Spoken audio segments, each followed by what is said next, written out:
Hello everyone and welcome to another episode of I Bought a Watch. So today's episode we're going to be looking at this PHYLIDA Railmaster Homage. Now I put a poll up on Instagram, please go follow me at I Bought a Watch, leave a link in the description if you want to go check that out. So yeah, we're going to be looking at this PHYLIDA Railmaster. And now I was looking online to see what the current price was. I do like to do that before and check its availability. And I found that it's no longer available, which is crazy because I've only had this one for like 2-3 weeks.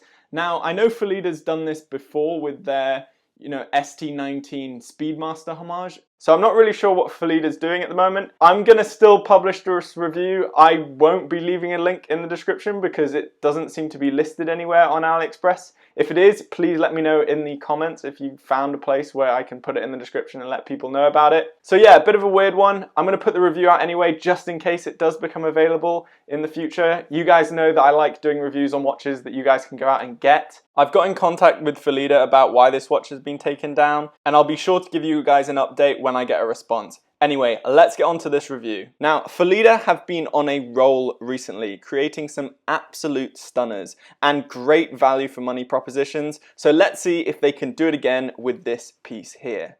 And as always, if you do like my stuff, please remember to like and subscribe. It really does help the channel out. Okay, let's get into this review. But first off, let's go through a bit of the background on the Omega Railmaster, the undisputable inspiration of this piece here. So the Omega Railmaster was first manufactured in 1957, at the same time as the far more popular Speedmaster and Seamaster models. It was manufactured with scientists and engineers in mind, and built with the purpose of resisting magnetism. The watch featured a soft iron core and a thicker crystal which was designed specifically with this feature in mind. However, due to the specific nature of the watch, it was only really manufactured for 6 years before it was discontinued in 1963 due to a severe lack of popularity. Although discontinued, the theme of anti-magnetism technology in Omega has really stuck as one of their core beliefs. As some of you may know, back in 2015, they released the Seamaster Aquaterra 15,000 Gauss, a revolutionary watch with a groundbreaking anti-magnetic movement. Since then, however, the Railmaster has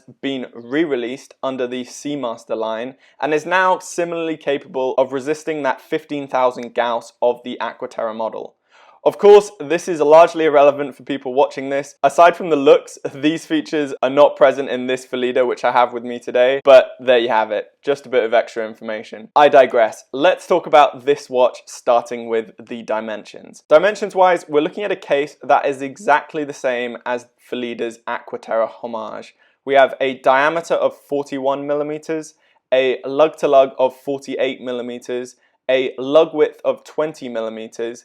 However, it does have a case height of only 12mm, as they have gone without that display case back. By far the most attractive thing on this watch for me is that simplistic dial and handset.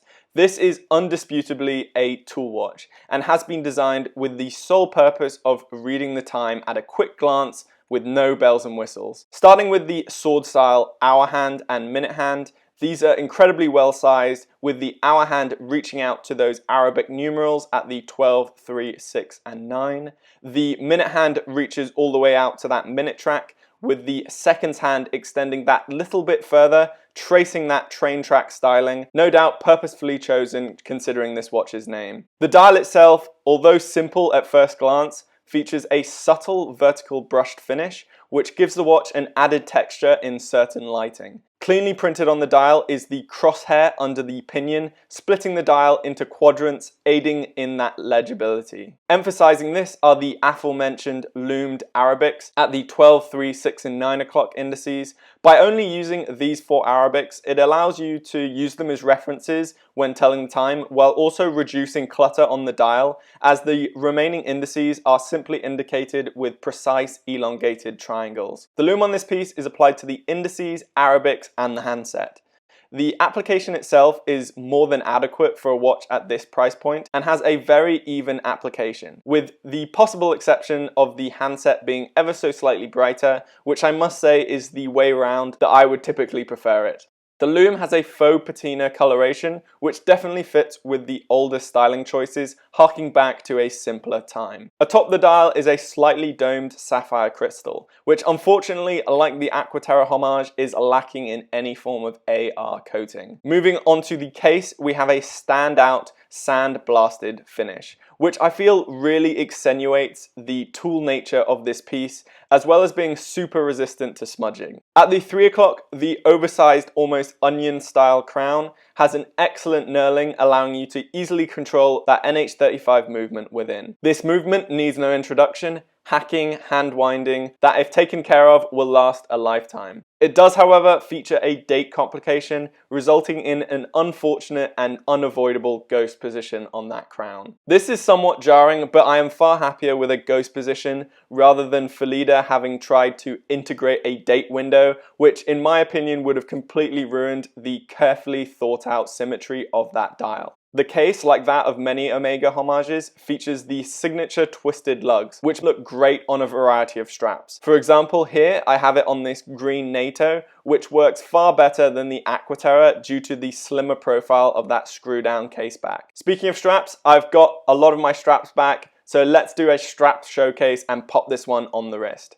To start off with, we have the stock sandblasted bracelet that this watch came with. Although well constructed, solid end links and links, a screw link sizing system, and a nicely milled butterfly clasp, personally this one is a bit too much sandblasted finish for me, and the flat clasp, lack of micro adjust or half links on this bracelet sadly make this one not really an option, as I feel like I'm always at the go-between between slightly too tight or slightly too loose. Next up is this brown faux croc leather strap. This one I feel works pretty well. In fact, looking at those lugs, this is just case in point that those twisted lug design really works well. It really makes it look like this strap was made for this watch. Okay, so now I'm gonna of course go through reasons not to buy this watch. And first off, as always, this is a homage, a copy design, whatever you want to call it, of the Omega Railmaster.